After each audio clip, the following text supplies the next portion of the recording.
Can you believe it?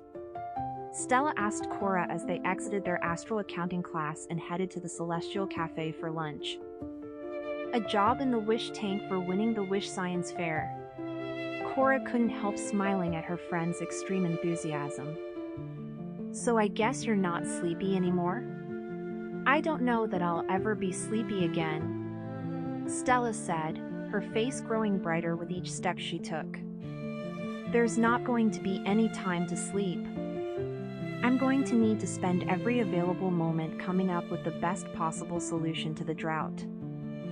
I have to win the Wish Science Fair, Cora. I just have to. It is pretty incredible, the exact job you've always wanted, Cora replied. And there's no way anyone but you is going to win. You've taken first place every year. True, but you heard what Professor Gibbous said, right? With a prize like that, everybody's going to try extra hard to win. Stella sighed and was about to open the door to the Celestial Cafe when a bad wish orb suddenly zoomed overhead. Yikes! Stella ducked as the dark sphere, crackling with negative energy and surrounded by a terrifying purple aura, zipped by her. That almost hit us! Yeah. Cora shook her head as she watched the orb go flying off in the direction of the negative energy facility, leaving a trail of gray fog in its wake. I've never seen one that close before. Although Cora was only temporarily thrown off by the ball of negative energy, she could see Stella was still shivering in her glittery pink dress as they headed for their usual table on the far end of the cafe. It was right next to a window, where they could look out and see a luminous lake. May I take your order? Asked a silver four-wheeled bot waiter as it rolled up to Stella. It had a long cylindrical body with a domed head, and it held a silver tray in one of its pincer-like hands. Stella blinked at the waiter dizzily, her face paler than Cora had ever seen it. Hey, are you okay? Cora asked her friend. I don't know, Stella replied. I'm still thinking about that bad wish orb. I wonder if it infected me with its negative energy. I've completely lost my appetite. Oh, my stars, Stella, I am sure it didn't infect you. Cora tried to offer her friend a reassuring smile. I think I'll just have a cup of zing, Stella told the waiter.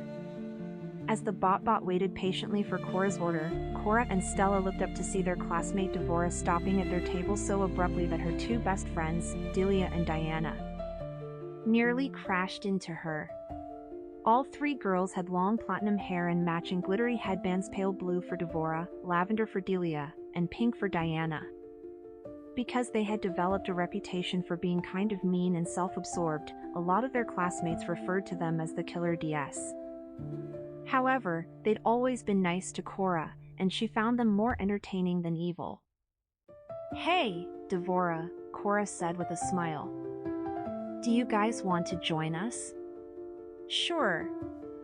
Devora immediately dropped into the chair next to Cora and motioned for Delia and Diana to sit by Stella before launching into a tirade about the energy drought. Is it just me, or are these energy restrictions crazy? I mean, have you ever seen my hair look so dull? I feel like a complete wishling. But how can I get it to shine when our sparkle showers turn off after 3 minutes? It's maddening. Oh, please. Cora shook her head. Your hair always looks shinier than anyone else's. I'm super jealous. You're just saying that, Devora replied, all wide-eyed false modesty. I'm not, Cora insisted. It almost makes me want to find a way around that rule, too. But Devora looked skeptical. After all, she knew what a good actress Cora was. Not only had they gotten to know each other pretty well in Practice Wish Orb Mastery class, where Cora had impressed everyone with her ability to look and sound exactly like a real wishling, but Devora was also in the drama club with Cora. She wasn't particularly good at acting, but she had convinced the rest of the club to let her join because her mother was a famous Starland actress. It was Cora's dream to be as famous as Devora's mom one day. "May I take your order?" repeated the bot waiter, who had remained patiently by Stella's side. He swiveled his silver head around and directed his blinking red eyes at Devora. "I'll just have a garble green salad," Devora replied. "Zero, otherwise I'm going to blow up like a Siokamun." "Me too," echoed Delia and Diana in unison. "I think I'll have mushmoon and moonion casserole with a side of glimmer chips, please," Cora said before turning to look at Stella. "You really need to eat something, too, you know," she told her friend, in the exact same way her mother used to instruct her to eat at every meal, whether she was hungry or not. "Oh, all right." Stella sighed, looking up at the waiter. "May I have a small serving of mushmoon and moonion casserole, too, please?" "Right away," the bot waiter replied, and then rolled away. "That's the spirit." Cora grinned at Stella and then shifted her focus back to Devora. "So back to the drought. I honestly don't think we're going to need to worry about it much longer." "Really?" Devora's blue eyes sparkled hopefully. "Why not?" "Because Stella's going to put an end to it as soon as she figures out her Wish Science Fair project." "Oh!" Devora clapped her hands and leaned across the table, gazing at Stella gratefully. "That would be brilliant.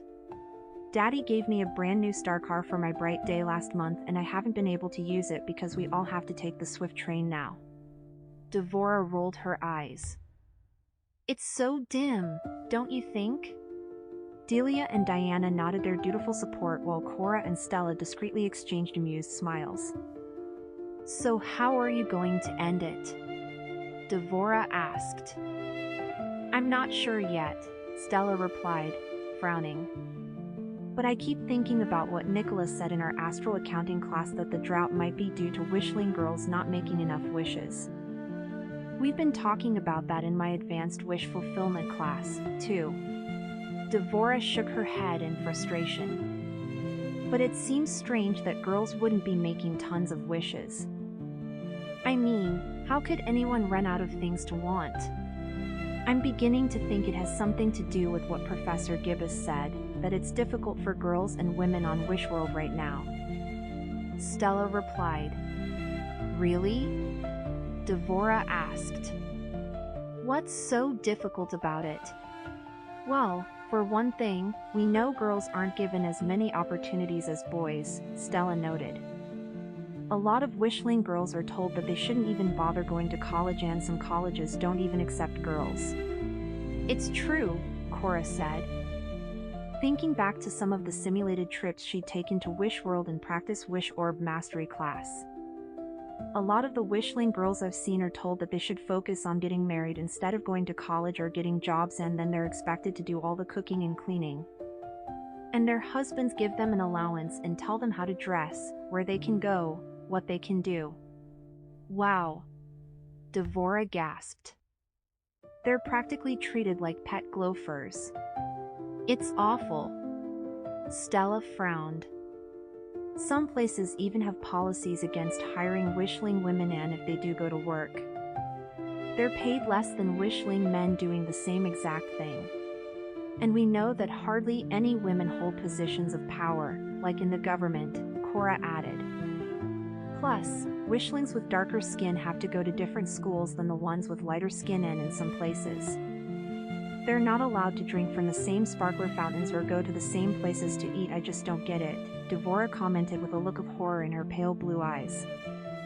"We wouldn't even be eating at the same lunch table right now. The reds and the pinks, the yellows and the greens, the purples and the blues, everyone would have to be kept apart." "How silly!" "And how sad," Cora added with a frown as she imagined what it would be like to be forced to go to a different school from Stella, simply because of their colors, and how dull Starling Academy would look if everyone were the same color. "No wonder they're not making enough wishes," Stella said glumly. "They've probably given up hope. They're discouraged."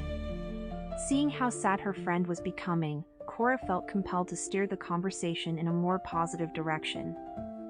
At least we get to live on Starland, where girls and boys all have the same opportunities and we don't have to live by some arbitrary color-coded set of rules, she pointed out. Then, thinking more about how easy it would be to solve the problem, she added, if I went down to Wish World, I would show girls and wishlings of all colors that they can do anything they set their stars on, that they just have to believe in themselves. Oh. Cora, you've just given me the best idea. Stella gasped, jumping up from the table so quickly that she nearly knocked over the bot waiter, who was returning with the girls' orders. Oh, my stars. Oh, my stars. Then, before Cora or anyone else could stop her, Stella had raced right out of the Celestial Cafe. Your friend is a little crazy, huh? Devora smirked at Cora as she placed her sparkly silver napkin on her lap. Yeah, but that's just part of her charm, Cora replied with a laugh. She's kind of like a mad scientist, which is why I'm sure she's going to put an end to this drought and win the Wish Science Fair. I hope you're right. Devora sighed and took a bite of light toast. I know I am, Cora replied, digging into her casserole. In fact, she had never been more certain of anything in her life.